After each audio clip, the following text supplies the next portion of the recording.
Hey guys, moving on to completing the square. This is one of my favorite things to do. We're going to do this as well in the pink unit, but it'll look a little bit differently because here we're going to convert from standard to vertex graphing form, and in the pink unit we're actually going to be solving. So first thing we need to do is take a look at how we complete the square, and this goes back to factoring from grade 10. So I'm just going to sort of slide this over a little bit so you can see the steps there. There we go. So this is just a reminder of what a perfect trinomial square looks like. We have two identical binomial factors.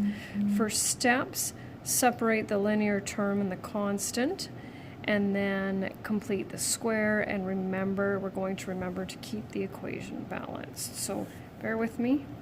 I'm going to do some easier ones first. We're going to start when a is equal to 1. So I've kind of broken this one down. So the first step says to separate the linear term and the constant. So you can see how I have space here. And then right here, this tells you how we get, how we complete the square. So we take this linear coefficient, divide it by 2, right? So there's our b, divide it by 2 and square it. So 4 divided by 2 is 2, and 2 squared is 4. Now, we can't just randomly add 4 to an equation and just leave it, right? Because we've totally changed its, well, we've changed it, and we haven't kept it the same. So being as we're dealing with the right side of the equation, if I add 4, which I just did, what can I do to compensate and really make it appear as though I haven't done anything? So what we need to look at is what's the opposite of 4? Positive 4, negative 4. So if I, to the right side, add 4 and subtract 4, 4 minus 4 is nothing. It really kind of gives the impression that we haven't done anything, even though we have. So then what we do is we factor this as a perfect trinomial square. So we take the square root of that. 3 minus 4 is negative 1. And there it is. And so you can see right now how it's in vertex graphing form, and we'd be able to obviously, there's the obvious vertex, and then we could graph that. Okay, moving on. So y equals x squared plus 8x plus 2. We'll follow the steps. So we're going to split that up. There we go. And this will take a little bit of practice, just like most things, right? So 8 divided by 2 is 4, and 4 squared is 16. This will always be positive. This here can be negative, but we always need to have a positive constant here. So plus 16, and then what's the opposite of positive 16? Minus 16. And so we'll factor this, right? We take the square root of that. 2 minus 16. And there we go.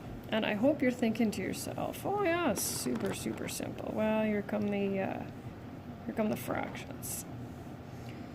So we'll still start by following the same process. So y equals, and we'll separate that,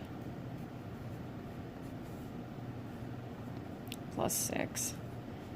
And so negative 5 divided by 2 is negative 5 over 2. Sorry, 5 over 2. We're ignoring that. 5 and then squared. Right? So we square the numerator and square the denominator. And then we take the opposite. And you just can't see that. There we go. Okay, that's better. So we take the square root of that. We already know what that is because we've done that. This is the sign that we use. And then we always need a common denominator. And so 24 divided by 4 is 6.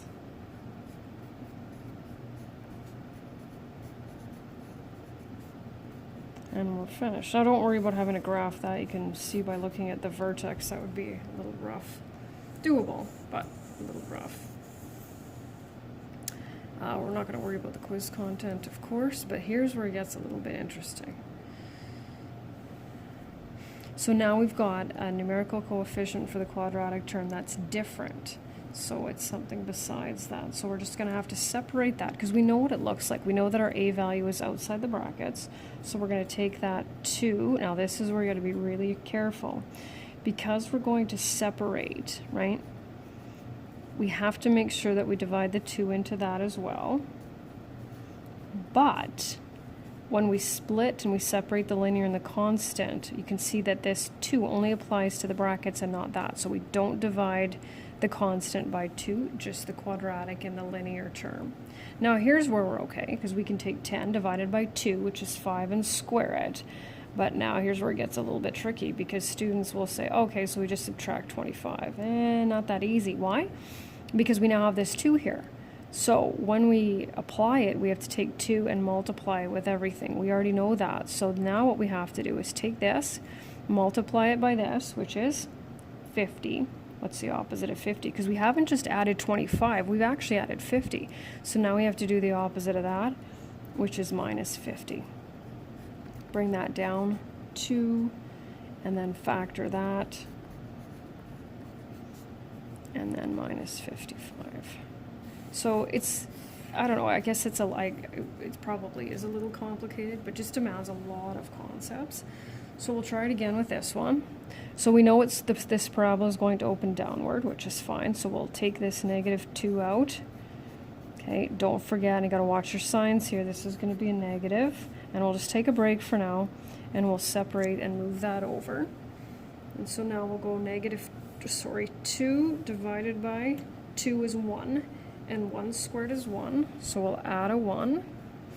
-2 times 1 is -2, and what's now this time we're going to watch, because this is always a positive, but if this is negative, then we got to compensate differently. So -2, what's the opposite of -2? -2 is a +2, so we'll factor that. And done. And then moving over.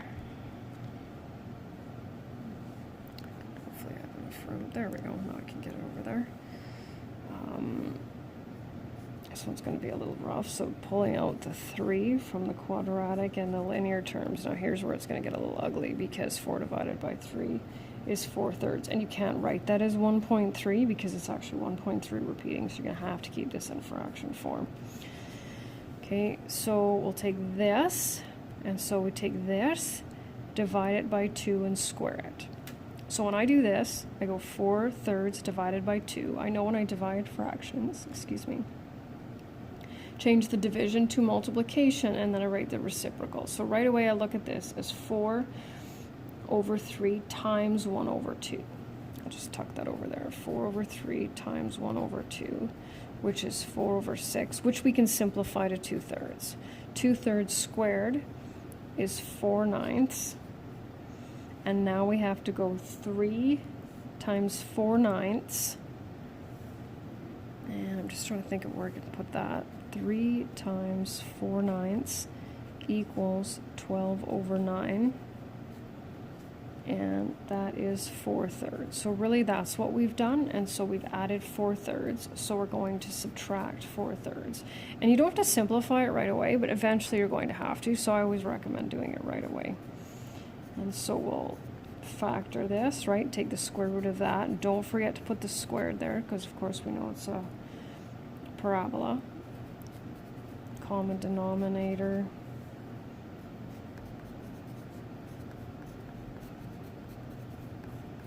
Minus 10/3. And one more. So this time now we've got a wider parabola because we have a value that's smaller than 1. So same thing, pull that out. So 3 divided by 1/2 is the same as 3 times 2/1, or 3 times 2. So it's really not that bad.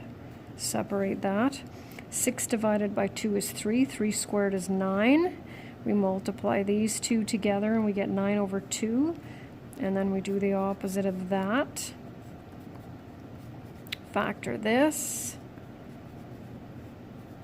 Common denominator, 20/2 minus 9 over 2. Oh, and we're almost done. Look at that. And minus 29 over 2. Done.